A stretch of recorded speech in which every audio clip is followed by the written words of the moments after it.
अगर तुम वही पक्का इसेकाई एनिमे देख देख के बोर हो चुके हैं तो आज मैं तुम्हारे लिए 4 ऐसे एनिमे लेकर आया हूँ जिन्हें देखे तुम्हें मजा ही आ जाएगा। अगर तुम्हारा एक्शन देख के मूड भर गया और तुम्हें कुछ लाइट हार्टेड और एंड ज़्यादा इतना सोचना नहीं है, तुम्हारे लिए ये एनिमे सबसे बेस्ट है।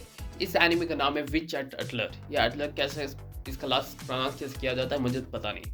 इस एनिमे की स्टोरी समझा रहा हूँ तो ये एक फैंटेसी वर्ल्ड पे है जहाँ पे मैजिक है और वहाँ पे बस विचर्स ही मैजिक यूज कर सकते हैं। नॉर्मल लोग मैजिक यूज नहीं कर सकते। इस पे हम अपने मेन कैरेक्टर को देखते हैं जिसका नाम है कोको। जिसे मैजिक पे काफी ज्यादा फैसिनेशन है और उसे मैजिक सीखने का काफी ज्यादा शौक है, मगर वो एक नॉर्मल लड़की होने की वजह से उसे मैजिक के बारे में कुछ नहीं पता। तो एक दिन ऐसे उसके गाँव पे एक विच विजिट करता है और वहाँ पे वो छुपके से उसे मैजिक यूज करते हुए देख लेती है और वो खुद ट्राई करने की कोशिश करती है, जिसकी वजह से बहुत बड़ा कांड हो जाता है। फिर कोको और वो विच साथ में मिलकर एक एनिमे पर निकलते हैं तो उस प्रॉब्लम को सॉल्व करे। इस एनिमे के अगर मुझे 3 अच्छे पॉइंट्स कहना हो, इसका सबसे पहला है एनिमेशन।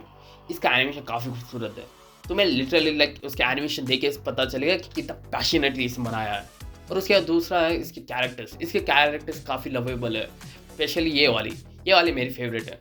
और जो तीसरा आता है इसका वर्ल्ड बिल्डिंग और इसका पावर सिस्टम। लाइक तुम्हें इसके मैजिक के बारे में पूरी डिटेल्स बताया जाता है कि और तुम्हें पूरा एक्सप्लेन किया जाता है कैसे मैजिक वर्क करते हैं। ये काफ़ी रेयर है क्योंकि कोई भी अगर तुम मैजिक वाला कोई भी ऐसे सीरीज या मूवीज़ पकड़ लो तो उस पर तुम्हें इतना डिटेल्स पे कभी बताया नहीं जाता और ना ही तुम्हें समझ आता है। जैसे कि हैरी पॉटर पे तुम्हें समझ आता है कि स्पेल्स यूज़ करने हैं, मगर वो बस जो जादूगर है वही यूज़ कर सकते हैं, नॉर्मल पीपल यूज़ नहीं कर सकते।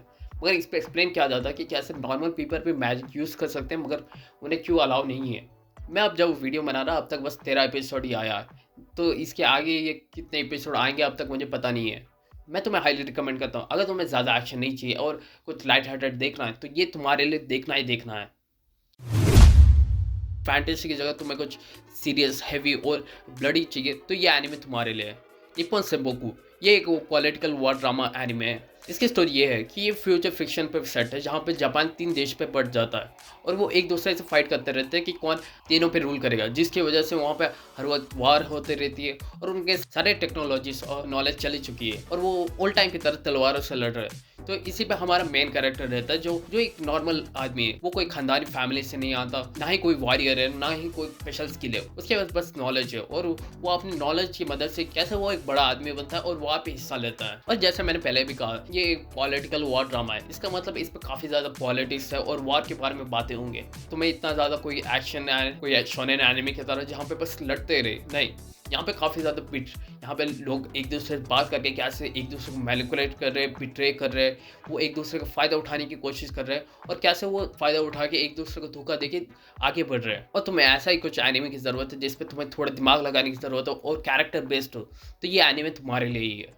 और अगर तुम्हें लग रहा है कि ये पॉलिटिकल वॉर ड्रामा होने की वजह से इसका एनिमेशन बड़ा ही बोरिंग और इतना खास नहीं होता, नहीं, इसका एनिमेशन काफ़ी खूबसूरत है।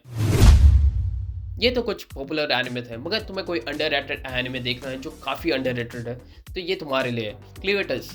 ये पिछले साल रिलीज हुआ था और ये काफ़ी अंडररेटेड है और इसका सीजन 2 इसी जुलाई पे आने वाला है। ये एक डार्क फैंटेसी एनिमे है जहाँ पे मॉन्स्टर्स पूरी दुनिया भर पे कंट्रोल करके रखा है और वहाँ पे बस कुछ ही पार्ट पे है जहाँ पे इंसान रहते हैं और उन्होंने बाकी दुनिया देखा ही नहीं है, तो उसी को एक्सप्लोर करने के लिए वो आगे जाते हैं। मैं इस ज़्यादा बोल दिया तो ये काफ़ी ज़्यादा स्पॉइल हो जाएगा। इसका एनिमेशन हाँ थोड़ा सा इतना अच्छा नहीं है, थोड़ा तुम क्वेश्चन कर सकते हो कि ये इतना अच्छा नहीं दिखता, मगर इसका स्टोरी काफ़ी अच्छा है, काफ़ी अच्छा कि तुम इसके आगे के ट्विस्ट को तुम प्रेडिक्ट नहीं कर सकते। ये काफ़ी जल्दी चला जाता है, ये तुम्हें ऐसे कोई स्लो पेस या बोर करने को मौका ही नहीं देता। तुम इसके बस 2 एपिसोड देख लो और उसके बाद तुम खुद बाकी के एपिसोड देखने लग जाओगे। ये तो कुछ मेरे रिकमेंडेशन। अगर तुम्हें अच्छा लगा तो लाइक कर देना और बताना कि कैसा लगा, और अगर तुम्हें ऐसे और रिकमेंडेशन चाहिए तो सब्सक्राइब कर देना।